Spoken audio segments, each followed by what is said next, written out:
ಬೆಳಗಾವಿ ಗಡಿಭಾಗದಲ್ಲಿ ನಡೆದಿದ್ದ ಮರಾಠಿ ಭಾಷಿಕರ ಪುಂಡಾಟದ ಬಳಿಕ ಇದೀಗ ಕಲಬುರಗಿ ವಿಭಾಗದ ಕಲ್ಯಾಣ ಕರ್ನಾಟಕ ಸಾರಿಗೆ ಸಂಸ್ಥೆ ಬಸ್ ಚಾಲಕನ ಮುಖಕ್ಕೆ ಕಪ್ಪು ಮಸಿ ಬಳಿದು ಜೈ ಮಹಾರಾಷ್ಟ್ರ ಹೇಳಿಸಿದ ಘಟನೆ ಮಂಗಳವಾರ ರಾತ್ರಿ ನಡೆದಿದೆ. ಆಳಂದ ಘಟಕಕ್ಕೆ ಸೇರಿದ ಬಸ್ಸನ್ನು ಪುಣೆಯ ಸ್ಟಾರ್ ಗೇಟ್ ಓವರ್ ಬ್ರಿಡ್ಜ್ ದಾಟುವ ಸಂದರ್ಭದಲ್ಲಿ ಬಸ್ ತಡೆದು ಆಳಂದ ಘಟಕದ ಚಾಲಕ ಸಾದಿಕ್ ಮುಲಗಿ ಪಡಸಾವಳಿ ಅವರ ಮುಖಕ್ಕೆ ಮಸಿ ಬಳಿದು ಬಸ್ ಮೇಲೆ ಜೈ ಮಹಾರಾಷ್ಟ್ರ ಎಂದು ಬರೆದು ಮರಾಠಿಗರು ಒದ್ದಟತನ ನಡೆಸಿದ್ದಾರೆ.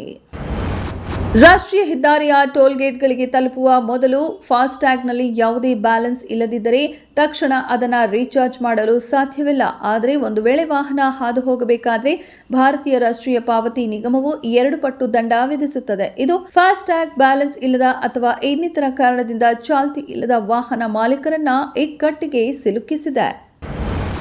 ಮಲೆನಾಡಿನ ಗ್ರಾಮೀಣ ಪ್ರದೇಶದ ಜೋನಿಬೆಲ್ಲ ಹಿಂದೆಂದೂ ಕಾಣದ ದರ ಕಾಣುತ್ತಿದ್ದು ದಾಖಲೆಯ ನಾಗಾ ಲೋಟದಲ್ಲಿ ಸಾಗುತ್ತಿದೆ.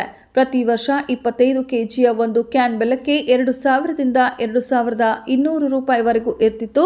ಈ ವರ್ಷ ಇದು 3200 ರೂಪಾಯಿಯಿಂದ 3500 ರೂಪಾಯಿ ತಲುಪಿದೆ.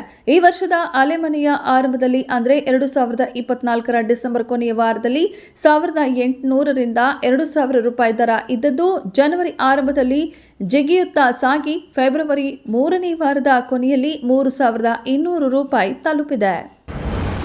ಡಿಕೆ ಶಿವಕುಮಾರ್ ಕೆಪಿಸಿಸಿ ಅಧ್ಯಕ್ಷರಾಗಿ ಉತ್ತಮ ಸಂಘಟನೆ ಮಾಡಿದ್ದಾರೆ ಎಂಬುದರಲ್ಲಿ ಎರಡು ಮಾತಿಲ್ಲ. ಆದರೆ ಕಾಂಗ್ರೆಸ್ನಲ್ಲಿ ಬಹಳಷ್ಟು ನಾಯಕರಿದ್ದೇವೆ ಎಂದು ಎಂಬಿ ಪಾಟೀಲ್ ತಿರುಗೇಟು ನೀಡಿದ್ದಾರೆ. ಡಿಕೆಶಿಯ ನನ್ನದೇ ನಾಯಕತ್ವ ಎಂಬ ಹೆಗ್ಗಳಿಕೆಗೆ ತಿರುಗೇಟು ನೀಡಿರುವ ಸಚಿವರು ಡಾಕ್ಟರ್ ಪರಮೇಶ್ವರ್, ಸತೀಶ್ ಜಾರಕಿಹೊಳಿ, ನಾನು ಸೇರಿದಂತೆ ಅನೇಕ ನಾಯಕರಿದ್ದೇವೆ. ನಮಗೂ ಪಕ್ಷ ಮತ್ತು ಸರ್ಕಾರ ನಡೆಸುವ ಸಾಮರ್ಥ್ಯವಿದೆ, ಜನ ಬೆಂಬಲವೂ ಇದೆ. ಕಾಂಗ್ರೆಸ್ನಲ್ಲಿ ಯಾರೊಬ್ಬರಿಗೂ ಸರ್ವೋಚ್ಚ ಅಧಿಕಾರ ನೀಡಿಲ್ಲ ಎಂದಿದ್ದಾರೆ.